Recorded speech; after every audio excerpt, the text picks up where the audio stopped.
Hello dear friends, HSC classes में आपका स्वागत है। तो दोस्तों, पिछले वीडियोस में हमने एलिमेंट 1.1 का डिटेल में बात किया कि वो 3 रीजन्स कौन से हैं जो कि किसी ऑर्गेनाइजेशन को वर्क प्लेस पे सेफ्टी इम्प्लीमेंट करने होते हैं। देन उसी में हम आगे बढ़ते हैं।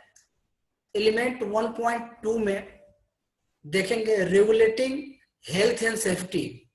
जो नियम कानून बनाते हैं हेल्थ एंड सेफ्टी का, जो किसी नियम कानून को कंट्रोल करते हैं, उसके बारे में भी हम डिस्कस करेंगे। तो चलिए स्टार्ट करते हैं।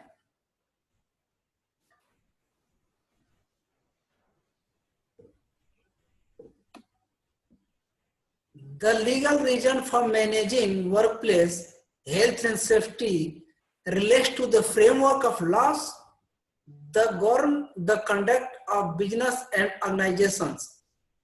The International Labour Organization (ILO) has set our Convention C-155 and Recommendation R-164, which apply to workplace health and safety standard.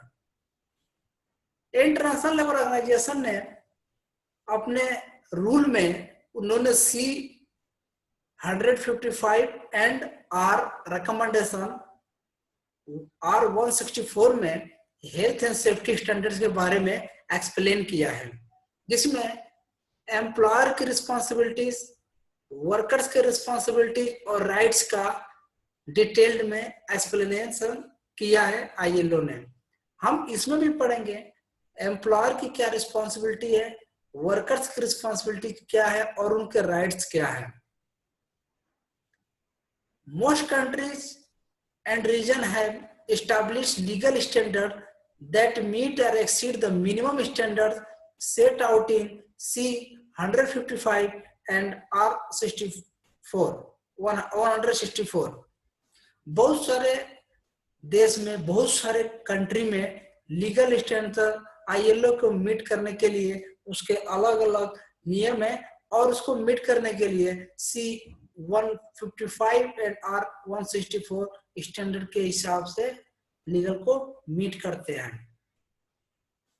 These legal standard place a duty on the employer to ensure that workplaces, ये जो legal standard है, employer की duty है कि legal standard और work place health and safety को maintain करें।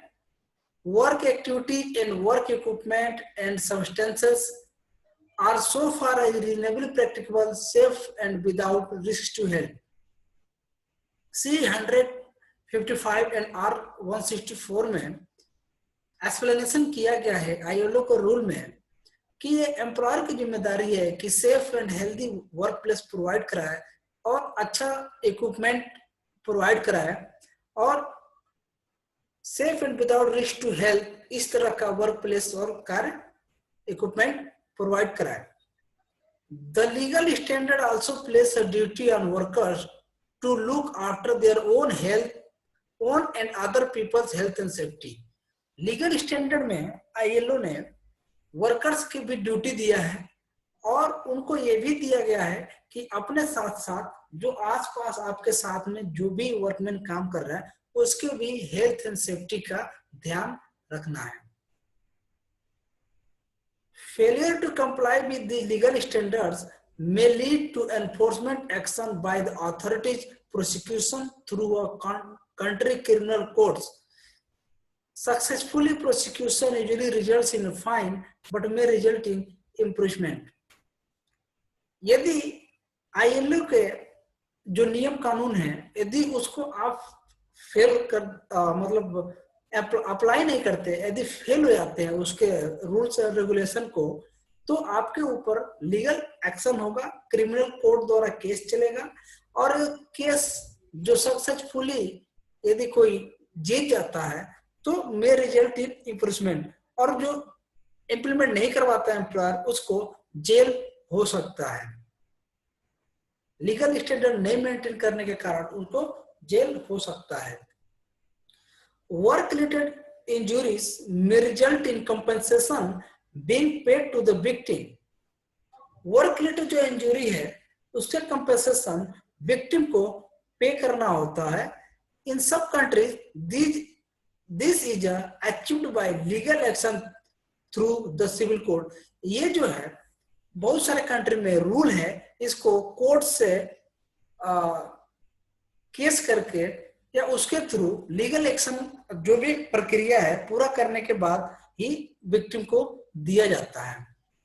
Whilst other country may have worker compensation scheme for this purpose, और बहुत सारे कंट्री में इसका वर्कमैन कंपनसेशन पॉलिसी है, स्कीम है, उसके तहत उन्हें पैसा दिया जाता है।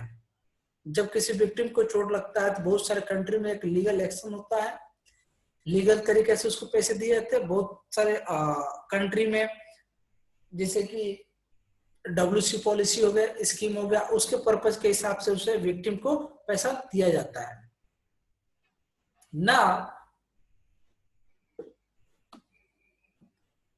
The reason for managing work place health and safety, और रीजन क्या है जिसकी वजह से वर्क प्लेस पे हेल्थ एंड सेफ्टी को इंप्लीमेंट किया जाता है।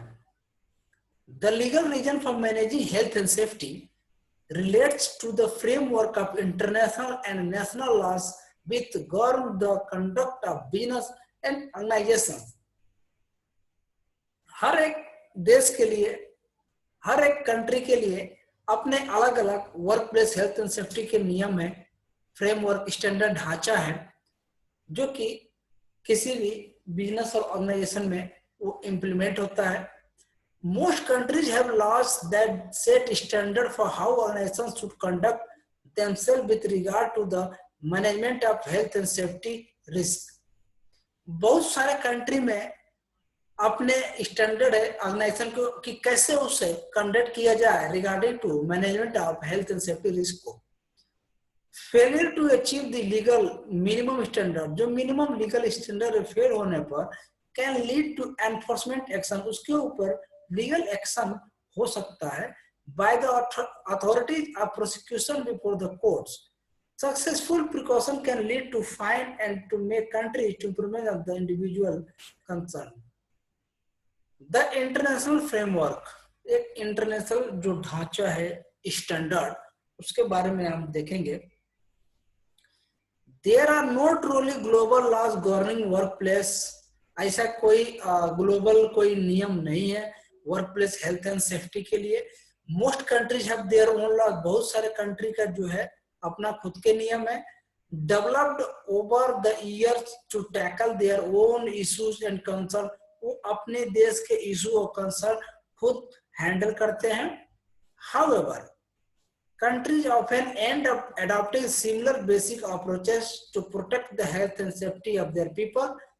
The detail may vary, but the underlying principles are the same.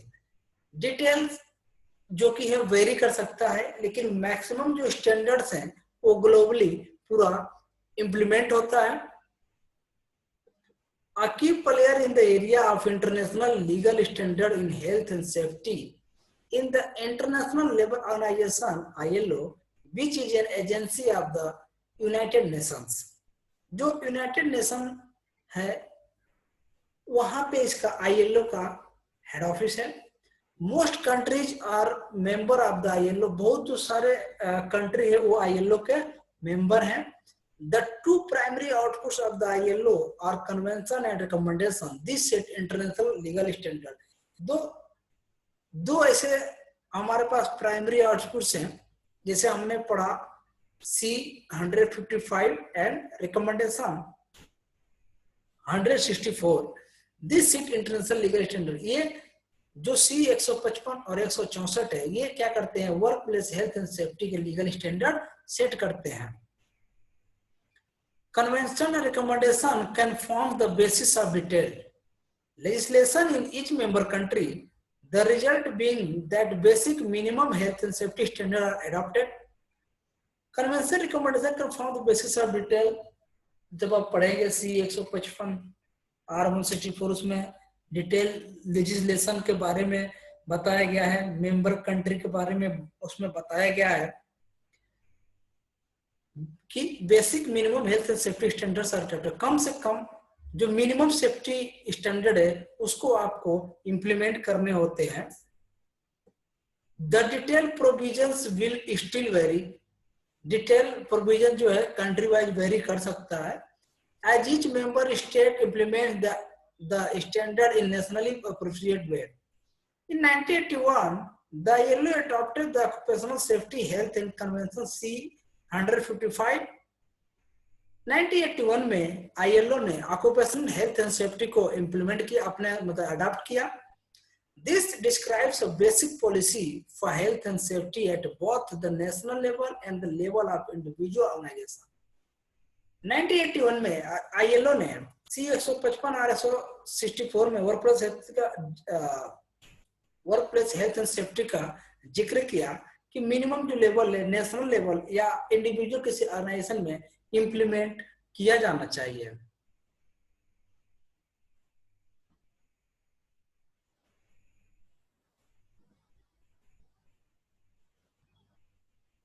The Occupational Safety and Health Recommendation 1981 R-164 supplements C-155 and provides more detailed guidance on how to comply with the policies of C-155. In particular, it identifies obligations that might be placed on employers and employees in order to achieve the basic goal of a safe and healthy place of work। C-155 R-164 में detail में बात किया गया है कि employers की responsibility क्या है, वो एम्प्लॉयज की रिस्पांसिबिलिटी क्या है और उनके राइट्स क्या है। Many countries that belong to the ILO have ratified C-155 and R-164 have been legislated to put their requirements into the national or regional law। In C-155 and R-164, there is a general recognition that most of the responsibility for ensuring good standard of health and safety at work lies with employer, since they providing the workplace, the tools, systems and methods used, etc. They also recognize that individuals, workers have a responsibility through the legal wording varies between countries. The general theme is that employers and workers must exercise reasonable care to ensure safety and absence of risk to health। वही C-155 और 164 में workplace employer को बताया गया है कि healthy work environment, safe system of work और free from risk का आपको प्लेस देना है एम्प्लॉयज के लिए। ये आपकी एक रिस्पॉन्सिबिलिटीज है। और सेम उसी C-155 और 164 में वर्कर्स के रिस्पॉन्सिबिलिटी और राइट्स का भी उल्लेख किया है, डिटेल में विवरण दिया गया है, जैसा कि हम आगे अभी इसी एलिमेंट में पढ़ेंगे कि वर्कर्स के रिस्पॉन्सिबिलिटीज और राइट्स क्या है। एम्प्लॉयर्स रिस्पॉन्सिबिलिटीज, एम्प्लॉयर्स की क्या जिम्मेदारी दिया गया है। Article 16 of C-155 identifies some basic obligation placed on employer।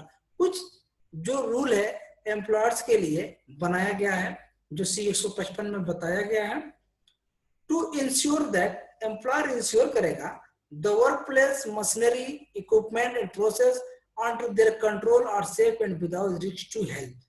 C-155 में डिटेल में लिखा गया है कि वर्क प्लेस पे मशीनरी और इक्विपमेंट एंड प्रोसेस सब एम्प्लॉयर के जिम्मेदारी है प्रोवाइड कराना, और वो जो सारी चीजें प्रोवाइड कराएगा वो कैसा होगा, without risk to health.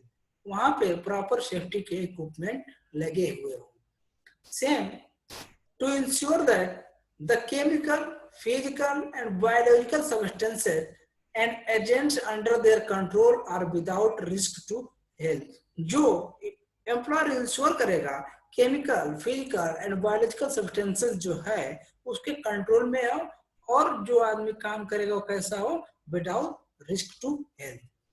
Employer's responsibility to provide adequate protective clothing and protective equipment to prevent risk of accident or of adverse effect on health. Employer की रिस्पॉन्सिबिलिटी है कि वो proper clothing, proper PPE, personal protective equipment का arrange कराए जो आपको health को ज्यादा इफेक्ट ना करें और आप सेफ रहें।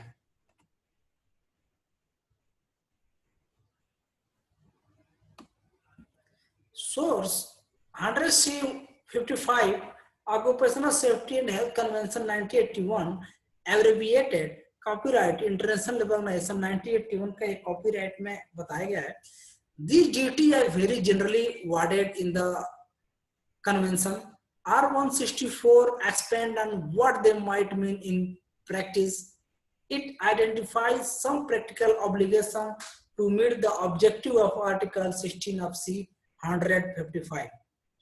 एक टॉपिक फोकस है, इसमें मेन जो चीज है जो अभी हमने बात कर रहे थे उस पे एक टॉपिक चीज है, इसमें पूरी जो अभी हमने पढ़ा उसका एक निचोड़ है, देखेंगे। Topic focus specially article 10 of R164 put the following obligation on employers. Employers के ऊपर आर्टिकल 10 अंडर R64 में दिया गया है, provide work place and work equipment and use work methods which are safe and pose no risk to others।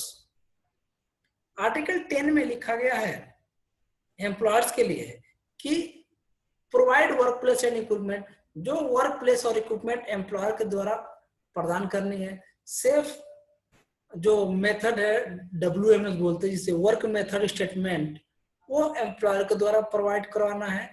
Which are safe and जो provide उसमें जो provide कराए उसमें क्या है, कोई भी रिस्क ना हो। Provide appropriate instruction and training, employer की जिम्मेदारी है कि जो भी उसके एम्प्लॉयर है उसको प्रॉपर इंस्ट्रक्शन और ट्रेनिंग प्रोवाइड कराए। प्रोवाइड नेसेसरी सुपरविजन, एम्प्लॉयर्स की रिस्पॉन्सिबिलिटी है कि नेसेसरी सुपरविजन प्रोवाइड कराए। Put in place health and safety arrangement adapted to suit the size and nature of the undertaking। Employer की responsibility है कि health and safety का arrangement पूरी तरीके से कराए और सूट जिस तरह के पीपी, जिस तरह का जैसे जिस इन्वायरमेंट में रिक्वायर्ड है उस तरह के पीपी उससे प्रोवाइड कराए। Provide any necessary personal protective clothing and equipment free of charge, जो पीपी जो प्रोवाइड कराएगा वो फ्री ऑफ चार्ज होना चाहिए, जो एम्प्लॉयज है उसके पैसे नहीं कटना चाहिए। Ensure that the hours of work do not adversely affect employees safe and health. Working hours का भी ध्यान में रखना है, जो 8 आवर्स का उसकी ड्यूटी है तो 8 आवर्स की ही ड्यूटी उससे कराए, ज्यादा ड्यूटी कराने के लिए उसे फोर्स ना करें। Take measures to eliminate any extreme physical and mental fatigue, ये भी आपको मेजर करना है कि फिजिकल और मेंटल फैटिग कोई एम्प्लॉयज तो नहीं है, तो डेली आपको इस तरह से काउंसलिंग करना पड़ेगा, देखना पड़ेगा आपको, time to time medical test करवाते रहे फिजिकली फिट है कि नहीं है।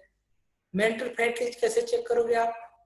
1 by 1 इंडिविजुअल रैंडमली जाके किसी से आप लाइन पे, फ्लोर पे, साइड पे जाके बात कर सकते हैं, तो बात करने से मालूम चलेगा कि वो मेंटलिटी कैसा है उसकी काम के प्रति, तो ये भी चेक करना एम्प्लॉयर की जिम्मेदारी है।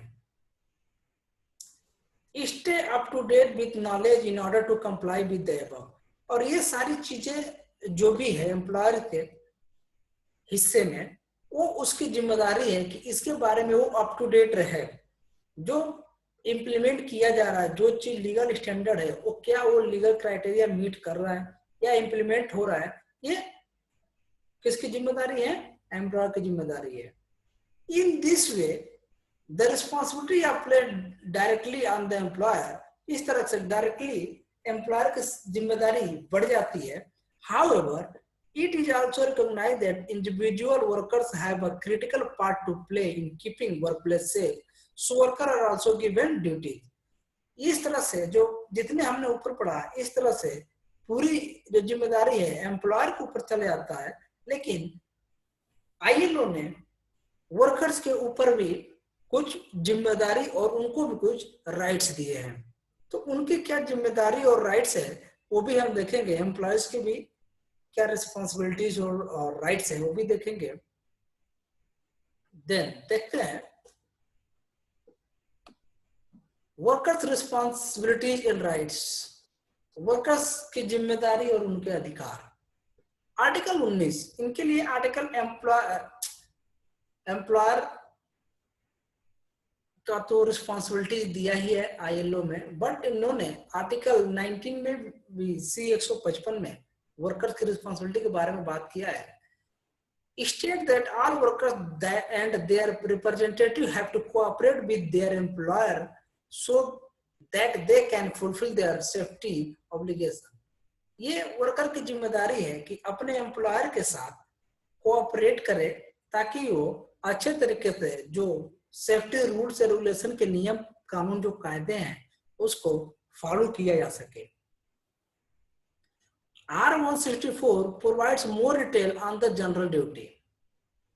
R-164 says that worker should, recommendation 164 कहता है कि वर्कर को ये चीज करनी चाहिए। क्या करनी चाहिए? Take reasonable care of their own health and safety, अपने हेल्थ एंड सेफ्टी का ध्यान खुद रखें, and that of other people who might be affected by the things that they do and the things that they fail to do, और किसी को भी इस चीज से अफेक्टेड होने के से बचाएं। Comply with safety instruction and procedure, जो सेफ्टी इंस्ट्रक्शन और प्रोसीजर एम्प्लॉयर के द्वारा बनाई गई है, एसओपी हो गया, ओसीपी हो गया, उसकी कंप्लायंस भी करना वर्कर्स की रिस्पॉन्सिबिलिटीज है। किसी भी सिस्टम को बाईपास नहीं करना ये वर्कर्स की रिस्पॉन्सिबिलिटीज है। Use all safety equipment properly and not tamper with it, जो भी एम्प्लॉयर के द्वारा सेफ्टी इक्विपमेंट दिया गया है उसको अच्छे तरीके से रखना है, यूज करना है। जिस तरह का नेचर ऑफ वर्क है उस तरह से आपको सेव करके रखना है, और नॉट टेम्पर, और उसे फाड़े नहीं, न फाड़े न तोड़े न फेंके, उसको अच्छे तरीके से हिफाजत करें जो एम्प्लॉयर द्वारा दिया गया आपको आपकी पर्सनल सेफ्टी के लिए। Report any situation on which they believe could hazard and which they can not themselves correct. Report any situation, यदि आपको लगता है कुछ अनसेफ कंडीशन है, नियर मिस हो रहा है, तो इमीडिएट अपने मैनेजर को रिपोर्ट करना है ताकि उसको रिपेयर किया जा सके और आने वाले फ्यूचर एक्सीडेंट इंसिडेंट को रोका जा सके। Report any work related accident और इल हेल्थ, यदि ऐसा कुछ एक्सीडेंट होता है, यदि कोई आप अस्वस्थ फील कर रहे हैं काम करने में, तो ऐसा है तो तुरंत आप रिपोर्ट करें। तो आप वीडियो पॉज करके भी देख सकते हैं कि वर्कर की रिस्पॉन्सिबिलिटीज और राइट्स क्या है। हम चलिए अब आगे बढ़ते हैं।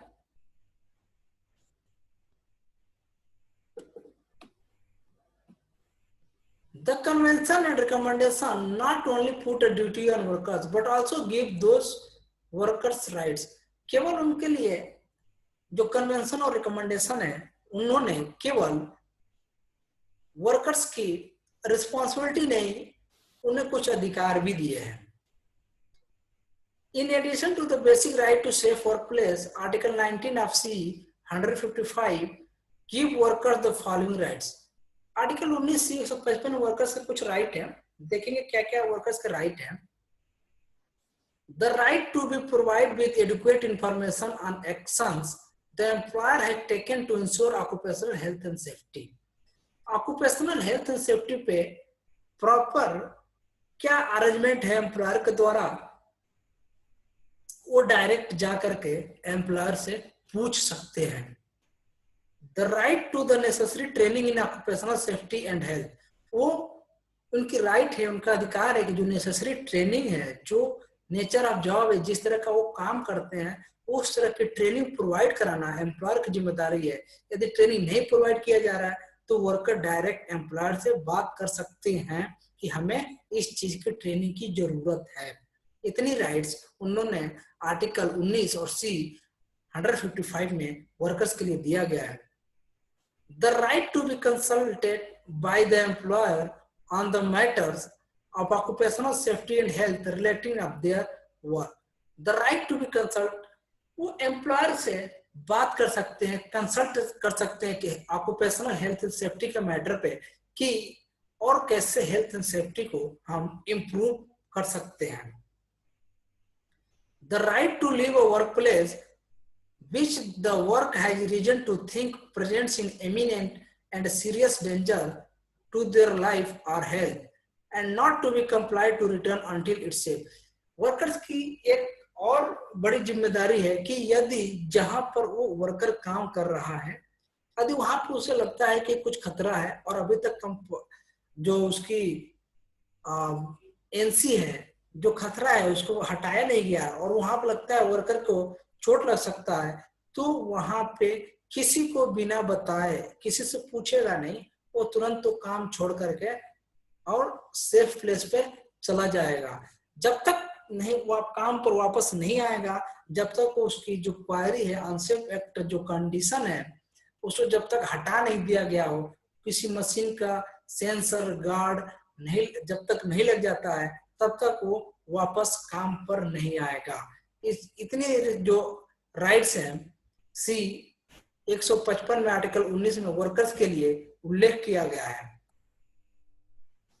नाउ देखेंगे रोल ऑफ एनफोर्समेंट एजेंसी. जो लीगल एजेंसियां हैं उनकी क्या जिम्मेदारी है ऑक्यूपेशनल हेल्थ एंड सेफ्टी में. There is no harmonised global standard for the enforcement of health and safety law. ऐसा कोई नियम नहीं बना है ग्लोबली कि एनफोर्समेंट एजेंसी किस तरह से काम कर सकती है, ऐसा कुछ स्टैंडर्ड सेट नहीं है. सो legal and enforcement system very between countries. Legal जो एनफोर्समेंट एजेंसी सिस्टम है ये वेरी कर सकता है कंट्री वाइज. देयर आर वहां पे however some general principle which normally apply, but कुछ ऐसे जो चीजें हैं जो सब जगह अप्लाई होती है. Each country or region has one or more enforcement agency or authority responsible for enforcing health and safety law. Her country में ये क्या एक से बहुत सारे एनफोर्समेंट एजेंसी अथॉरिटी है जो हेल्थ एंड सेफ्टी की रिस्पॉन्सिबिलिटी है और उस नियम कानून को जांच करती है. Such an agency is effectively the health and safety police force. In some circumstances, the agency may actually be or may enlist the help of national or regional police.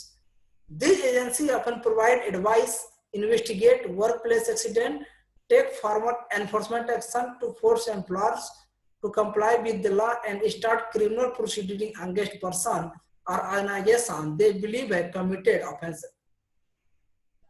ये जो एनफोर्समेंट एजेंसी है time to time क्या करती है, उस organization को, individual को वो related to occupation health and safety advice करती है और जहां एक्सीडेंट होता है किसी वर्क प्लेस पे उसको इन्वेस्टिगेट करती है और एक फॉर्मल एक्शन लेती है एम्प्लॉयर के खिलाफ यदि वो जो रूल्स रेगुलेशन कंप्लायंस नहीं करती है.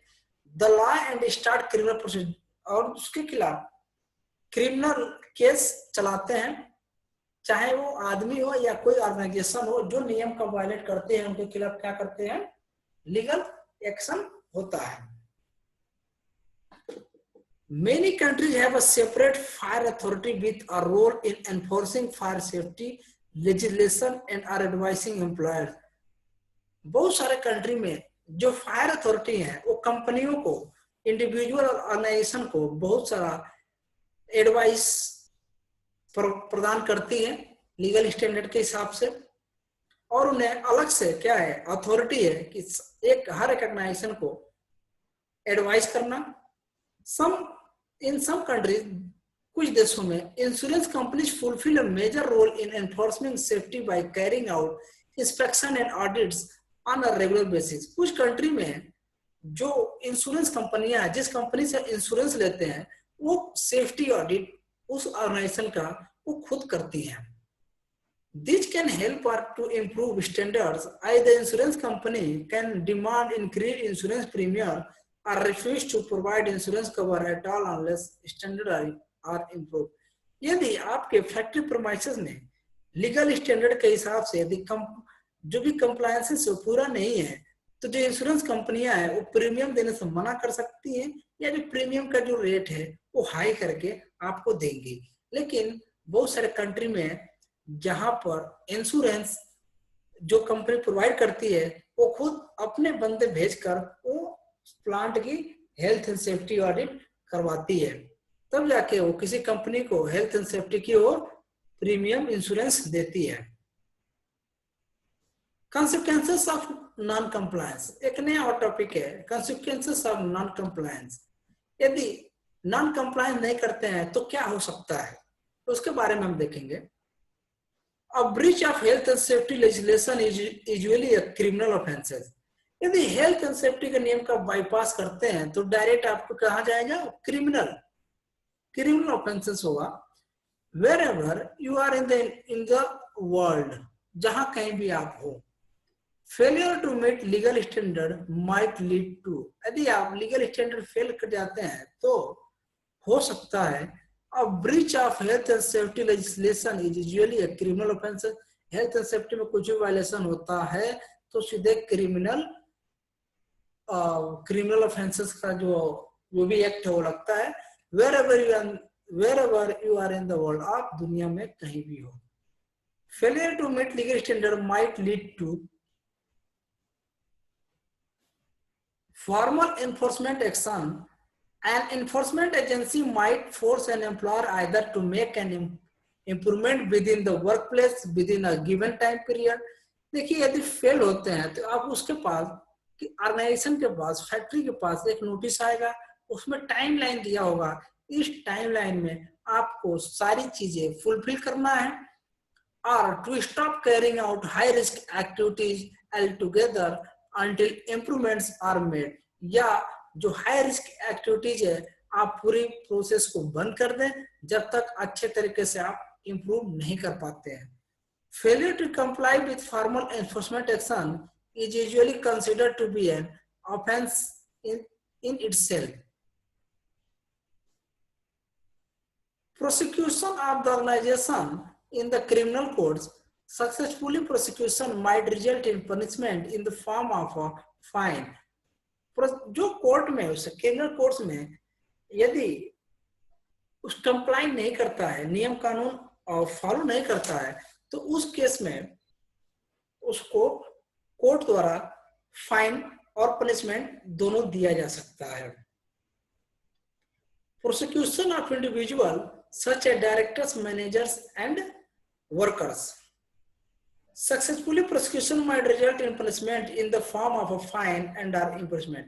यदि कुछ इलीगल करते हुए यदि कंप्लायंस नहीं करता है तो उसको फाइन और जेल दोनों हो सकते हैं।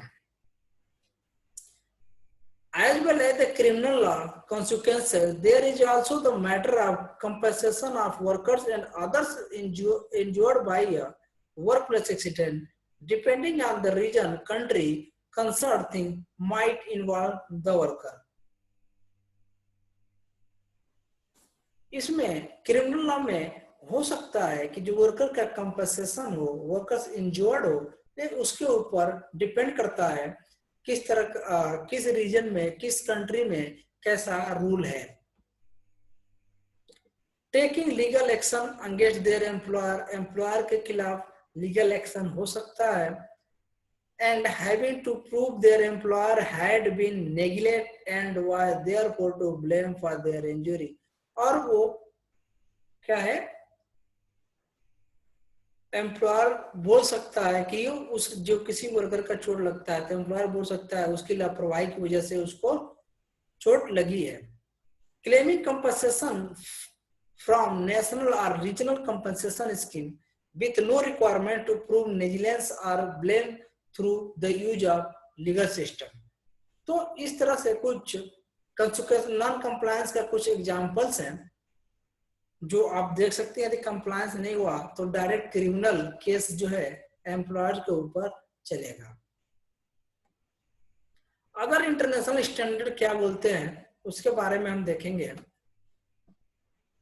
The International Organization for Standardization, ISO का पूरा नाम जो International Organization for Standardization is the world largest developer of management standards. ISO world का सबसे बड़ा स्टैंडर्ड डेवलप करने वाला है। आईएसओ है डेवलप्ड आईएसओ 9001, आईएसओ ने डेवलप किया 9001। 9001 क्या है?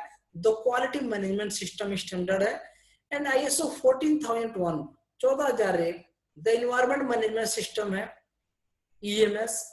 while there are not legal standards, they have been adopted by many companies throughout the world since they demonstrate good management practice. The result is common approach to managing quality and environmental matters.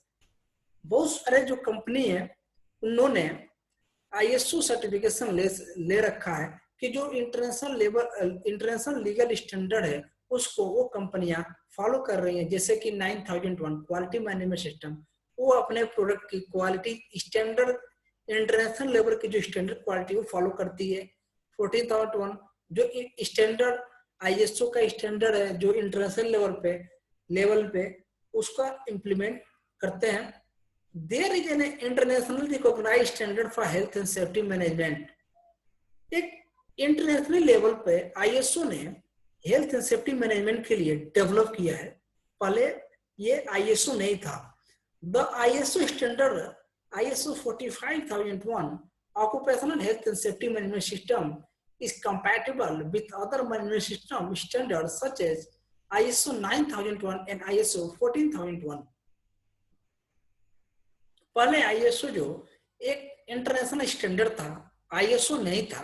अब जाकर के 2018 में 2018 में वो एक ISO बना है occupational health and safety management system पे। तो इसके लिए मैंने एक अलग से वीडियो ऑलरेडी मैंने अपलोड कर चुका हूँ। आईएसओ 45001 के बारे में आप डिटेल में वहां से जानकारी ले सकते हैं।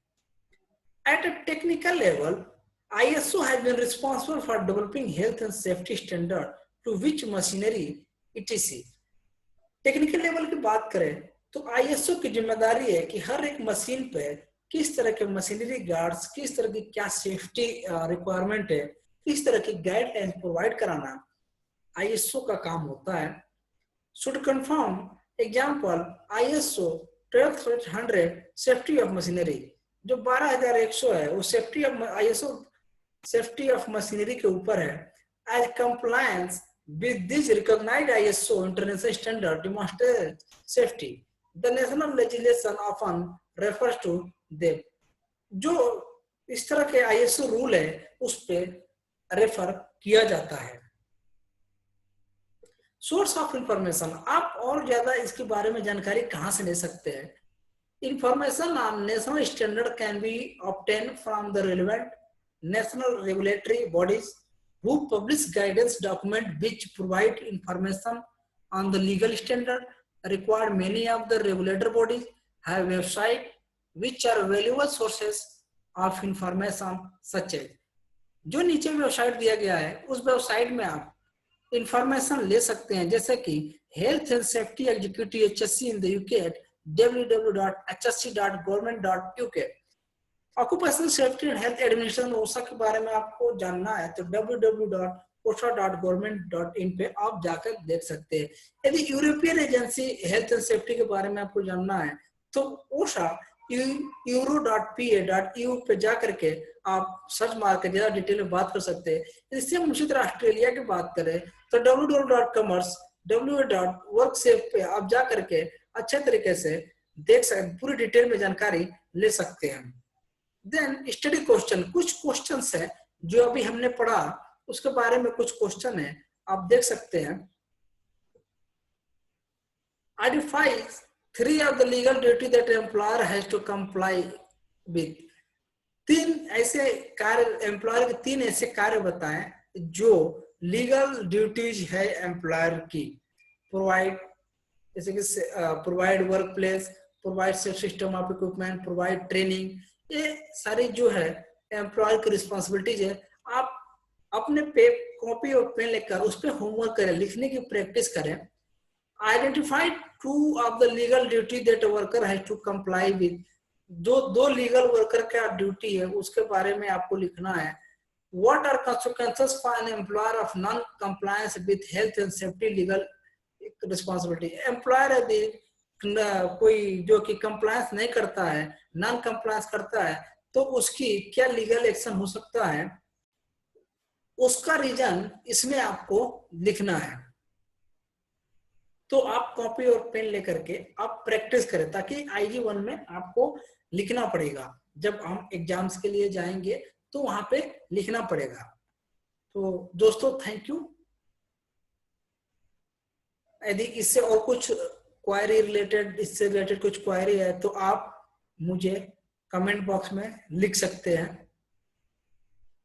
तो दोस्तों धन्यवाद। अब इसी टॉपिक में हम आगे कंटिन्यू करेंगे नेक्स्ट वीडियो में। तब तक के लिए धन्यवाद। Thank you.